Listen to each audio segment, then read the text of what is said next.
Jumpa lagi dengan saya, Willy The Rooms, tetap di The Sinners Channel.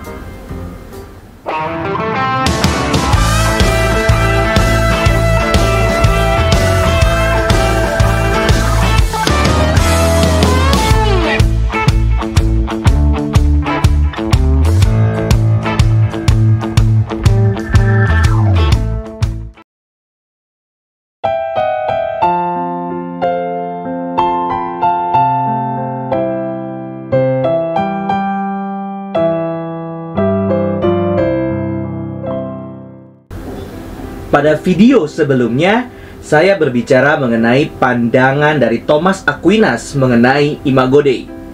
Pada kali ini, saya mencoba untuk membawakan kritik terhadap pandangan dari Thomas Aquinas. Pertama, Thomas Aquinas mengerti gambar Allah di dalam manusia itu terletak pada rasionya dan bukan pada unsur-unsur yang lain dari manusia.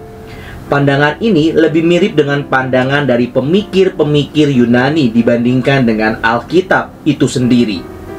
Jadi, secara tidak langsung, pemikiran Thomas Aquinas ini sangat mendukung pemikiran Yunani dan mungkin membuat mereka yakin akan idenya ini. Intelek manusia itu merupakan cerminan dari Allah yang Maha Tahu. Tetapi bila mengatakan bahwa gambar Allah dalam manusia hanya ada di bagian itu saja, berarti pandangan ini lebih condong pada pemikiran Yunani daripada Alkitab. Alkitab tidak pernah menyatakan bahwa Allah adalah intelek, melainkan menyatakan Allah yang kasih dan murah hati. Bagi John Calvin, gambar Allah pada manusia terletak dalam jiwa manusia. Namun menurut John Calvin, tempat utama dari gambar ilahi adalah di dalam hati dan pikiran, atau dalam jiwa dan kuasanya. Tetapi tidak ada satu bagian pun dari manusia yang tidak memancarkan gambar Allah. Menurut John Calvin, kerusakan gambar Allah dalam manusia bersifat total, termasuk juga aspek intelektualnya.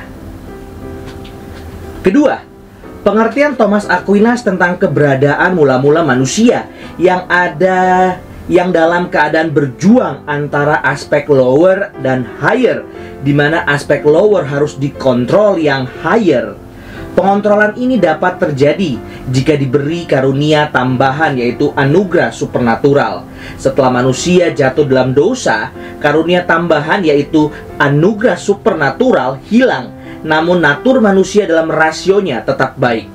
Dengan demikian, Thomas Aquinas menyangkali bahwa manusia pada mulanya itu baik adanya dan tidak rusak, bahwa manusia sebagai gambar Allah tidak memerlukan karunia tambahan lagi karena manusia baik adanya di mata Allah. Kejadian 1 ayat yang ke-31. John Calvin menyetujui bahwa gambar Allah tersebut tidak punah sama sekali, melainkan gambar Allah tersebut telah tercemar, termasuk juga aspek rasio, sehingga apa yang masih tertinggal adalah rupa yang buruk dan yang menakutkan. Ia mengatakan bahwa pada manusia yang telah jatuh dalam dosa masih dapat terlihat adanya tanda-tanda gambar Allah yang membedakan seluruh umat manusia dengan ciptaan lainnya. Di bagian lain, John Calvin menyebutkan hal ini sebagai sisa-sisa gambar Allah. Akal budi dan kehendak masih tetap ada pada manusia setelah jatuh dalam dosa. Semua ini bagi Calvin disebut dengan karunia natural, yang walaupun tidak hilang, tetapi telah dilemahkan dan dirusakkan oleh dosa. Semua kerusakan gambar Allah ini hanya melalui Yesus Kristus dapat dipulihkan dan tidak ada jalan yang lain. Ketiga, pengertian Thomas Aquinas tentang gambar Allah sebelum dan sesudah kejatuhan telah mengurangi keseriusan akibat dosa bagi manusia. Menurut Thomas Aquinas, keberadaan manusia sebelum dan sesudah jatuh dalam dosa hampir sama dasarnya. Perbedaannya hanya pada karunia tambahan. Kejatuhan mengakibatkan manusia kehilangan anugerah itu, yang berarti bahwa keberadaan manusia secara total setelah jatuh dalam dosa tidak rusak total. John Calvin menolak pandangan Thomas Aquinas yang mengartikan kejatuhan sebagai hilangnya bagian tambahan pada natur manusia, yakni karunia tambahan yang menyebabkan hilangnya keindahan manusia dari sebelumnya. John Calvin menegaskan bahwa dosa telah merusak dan menodai semua natur manusia dan semua karunia-Nya, sehingga manusia telah mati secara rohani. Menurut John Calvin, kerusakan gambar Allah dalam manusia bersifat total, termasuk aspek intelektualnya. Alkitab menyatakan bahwa setelah jatuh dalam dosa, manusia telah rusak total. Kita dapat bandingkan dalam Roma 3 ayat 10-12. Di dalam kitab Mazmur, Daud berkata, "Sesungguhnya dalam kesalahan aku diperanakan, dalam dosaku aku dikandung ibuku." Mazmur 51 ayat 5. Dalam hal ini Daud mempertegas bahwa keberadaannya sudah berdosa sejak dalam kandungan, dan orang tuanya lah yang menurunkan itu semua. Yang keempat, ajaran Thomas Aquinas yang menyatakan bahwa terjadi pertentangan antara kekuatan lemah yang dikuasai nafsu dan emosi, lower power, dengan akal budi dalam tubuh manusia, telah merendahkan nilai tubuh, yaitu keinginan dan emosi, dari kedudukannya lebih rendah dari natur manusia, yaitu rasio. Penilaian Thomas Aquinas tentang tubuh lebih diarahkan pada subjek daripada nafsu akal budi. Thomas Aquinas menyatakan bahwa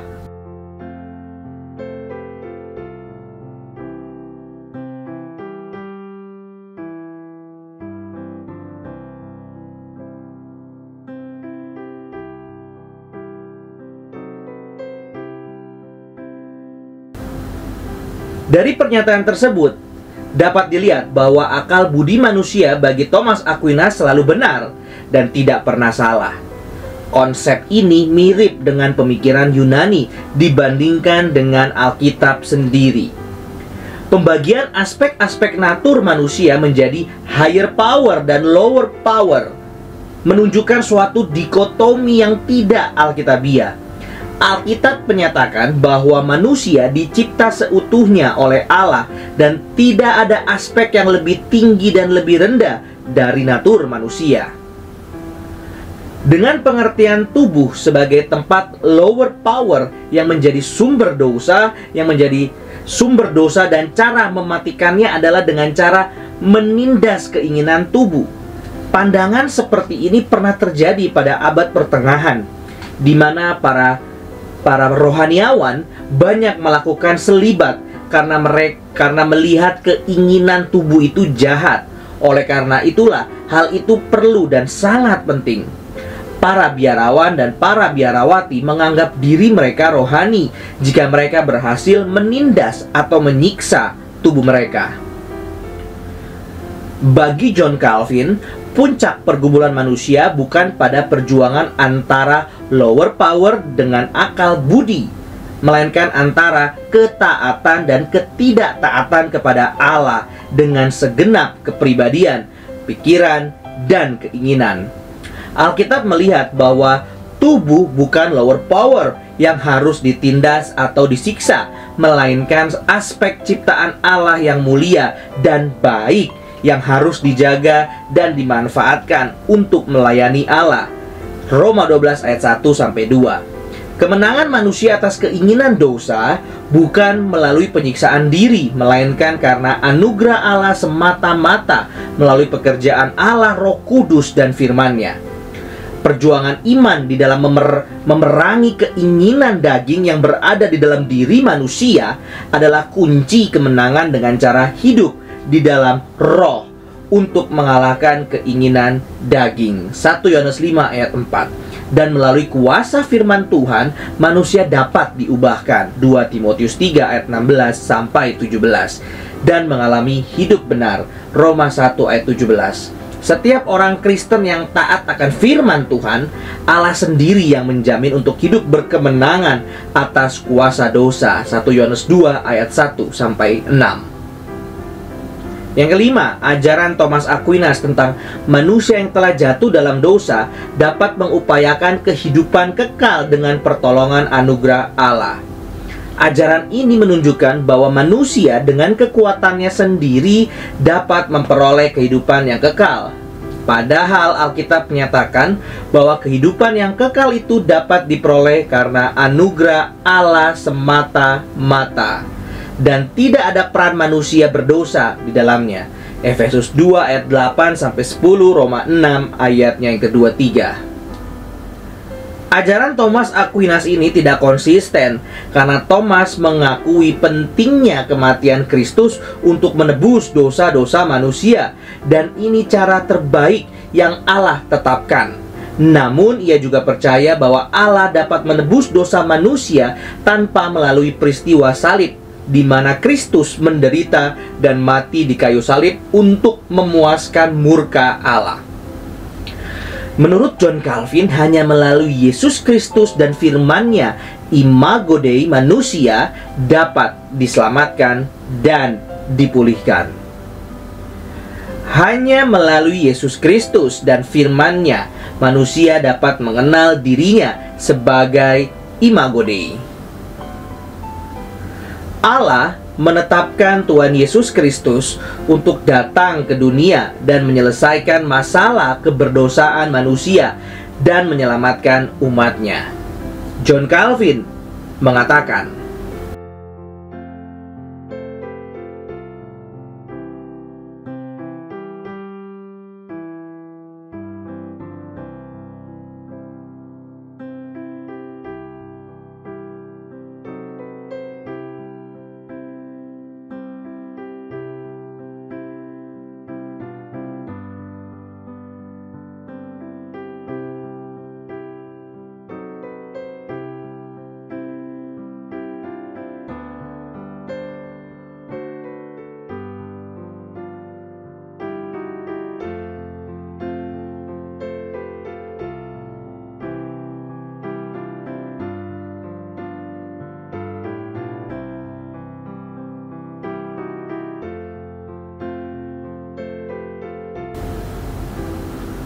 selain menekankan peranan Kristus di dalam karyanya bagi pemulihan natur manusia, Calvin juga mementingkan peranan wahyu khusus sebagai dasar dan pengarah untuk dapat mengenal Allah dengan benar dan membawa pengenalan akan diri dengan benar dan menghasilkan sikap hidup yang benar.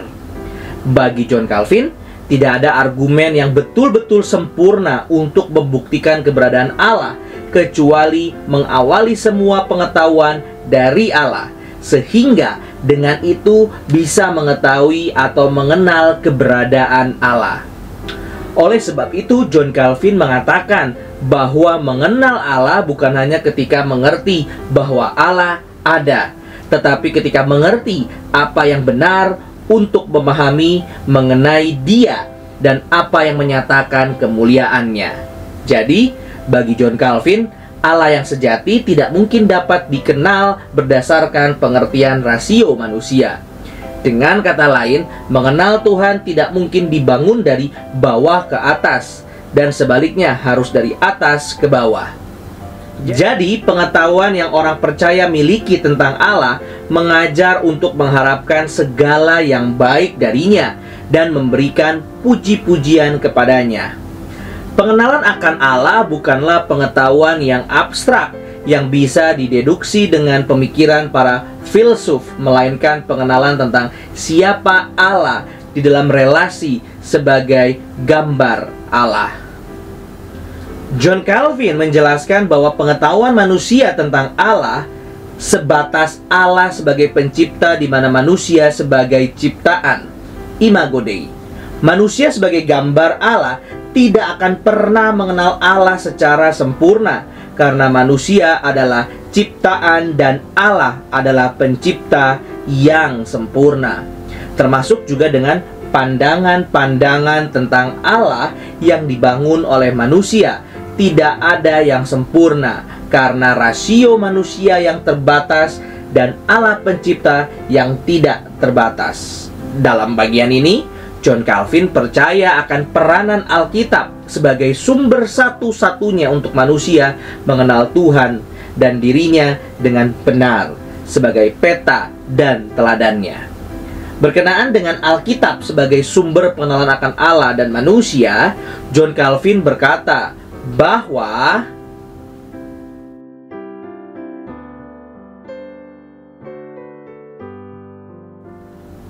Calvin juga mengatakan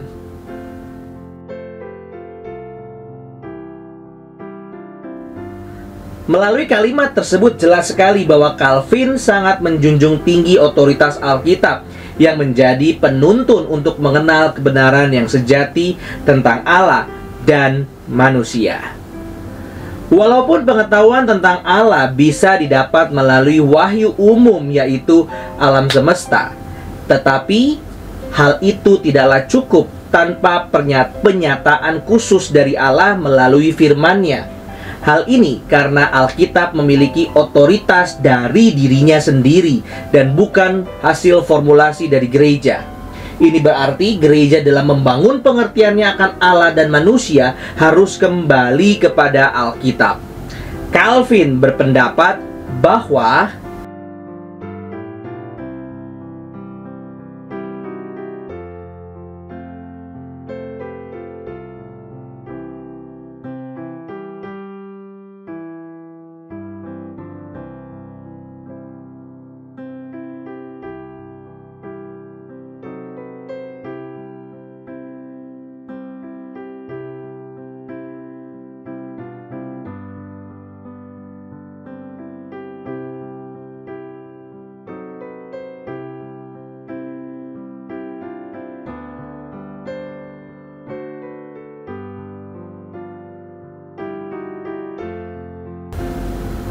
bagi John Calvin, agar manusia dapat mengenal dirinya dan mengenal Allah, manusia harus mendekati firman Tuhan dengan hati yang baru sebagai murid kebenaran. Hanya melalui pekerjaan Roh Kudus, manusia sebagai imago Dei dapat menjadi cerminan Allah di dunia atau agen moral. Calvin di dalam bukunya mengatakan bahwa manusia hanya dapat menyerupai Allah dalam sifat hakikinya yang spiritual dan rasional. Calvin berpandangan bahwa manusia diciptakan menurut gambar Allah, Kejadian 1 ayat 26, dan di dalam manusia Sang Pencipta merasa puas menikmatinya, laksana melihat kemuliaannya sendiri dalam sebuah cermin. Selanjutnya, John Calvin menegaskan bahwa gambar Allah dikandung dalam kebenaran dan kesucian, sehingga semakin manusia rindu untuk mendekat kepada Allah, maka gambar Allah itu akan semakin nyata dalam diri manusia.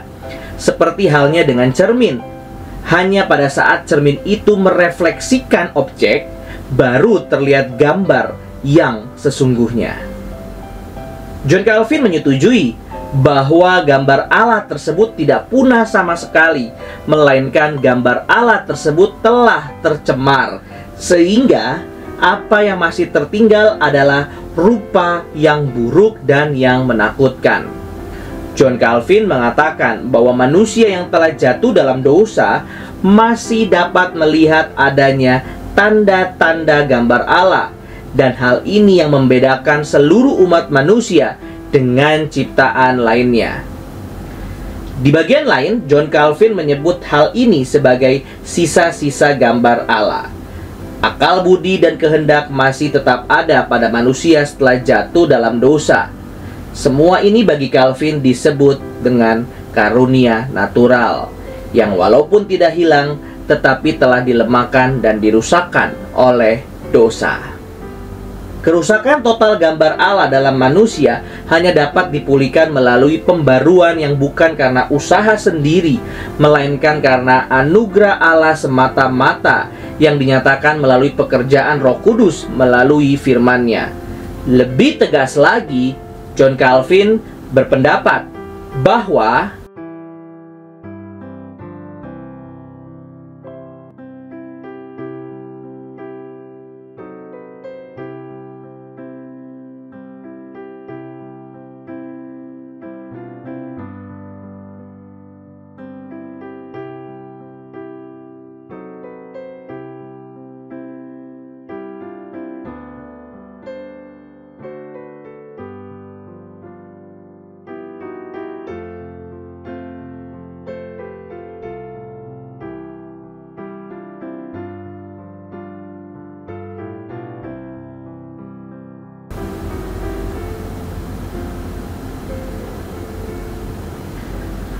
pekerjaan Roh Kudus ini nyata melalui respon iman manusia kepada firman Allah yang hanya dapat terjadi karena pekerjaan Roh Kudus di dalam hati manusia. Pembaruan gambar Allah itu akan disempurnakan dengan iman akan iman, dan ini terjadi dengan secara progresif sesuai dengan pendapat Calvin.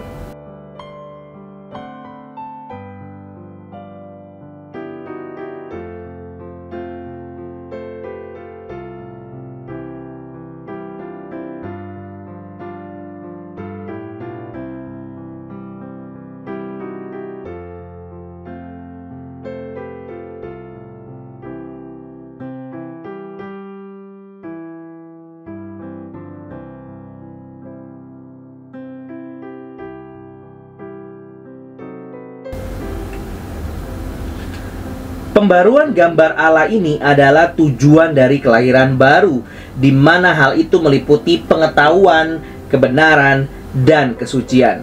Pembaruan gambar Allah ini berarti penyucian diri pada Kristus sebagai gambar yang sempurna. Tujuan pembaruan gambar Allah ini adalah agar manusia dapat kembali memancarkan kemuliaan Allah. Bagi John Calvin, pembaruan ini merupakan hasil kerjasama antara anugerah Allah dengan tanggung jawab manusia. Memang Roh Kudus bekerja memperbaharui orang percaya dengan firman, tetapi manusia yang telah dijamah atau dimampukan Roh Kudus juga memberi respons kepada firman dengan iman. Peristiwa ini merupakan reaksi manusia kepada kebenaran firman Tuhan dan merupakan komunikasi dengan firman Tuhan.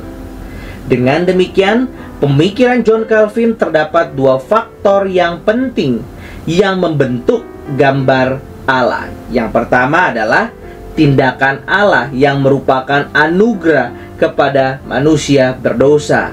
Yang kedua adalah tanggung jawab manusia untuk memberi respons terhadap iman. Respons dengan iman. Dan semua ini terjadi seiring di dalam doktrin tentang gambar Allah. Pemikiran John Calvin bahwa hanya melalui pekerjaan Allah, Roh Kudus, fungsi Imago Dei dapat dipulihkan, dan pemulihan ini akan memampukan manusia untuk hidup sesuai dengan gambar Allah yang sejati dalam Yesus Kristus. Roma 8 ayat 28-29. Pemikiran John Calvin ini juga mempengaruhi teolog reform selanjutnya seperti Louis Berkhof yang mengatakan bahwa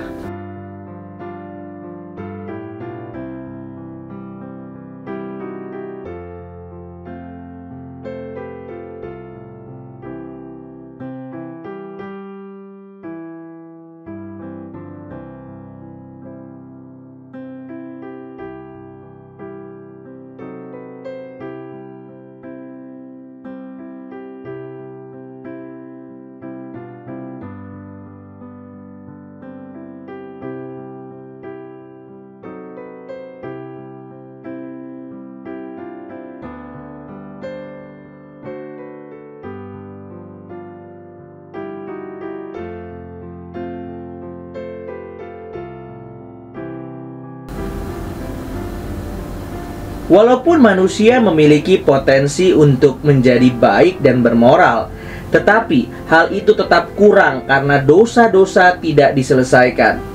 Cara penyelesaiannya adalah melalui pekerjaan Allah Roh Kudus dan firman-Nya. Manusia akan dapat menjadi agen moral kebaikan dan penebusan. Dalam video berikutnya, saya akan membawakan signifikansi konsep Imago Dei menurut Calvin di zaman pasca milenial. Terima kasih. Tuhan Yesus memberkati. Puji Allah, puji Allah, puji Allah Tritunggal. Mulia-mulia bagi Allah, pemberi kurnia keselamatan.